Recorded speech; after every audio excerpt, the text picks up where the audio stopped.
Hola mi gente de YouTube, sean todos bienvenidos a un nuevo video de mi canal. Yo soy Samdroid. Y bueno mi gente, para el día de hoy les traigo el avance de lo que se viene en el WhatsApp Aero 8.30. Y bueno, el video dura aproximadamente un minuto, así que estén muy atentos con la actualización. Y lo más importante, suscríbanse a mi canal para que estén enterados sobre cuándo va a salir esta actualización del WhatsApp Aero. Y bueno, nada más esto dentro del video.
Y bueno, hasta donde puede ver, el WhatsApp Aero pues va a traer nuevos sonidos a la hora de enviar mensajes o recibir mensajes.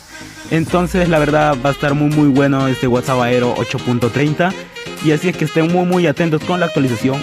Lo más importante, suscríbanse a mi canal y activen la campanita para que les llegue una notificación cuando salga esta actualización. Bueno conmigo será hasta un próximo video. Chau.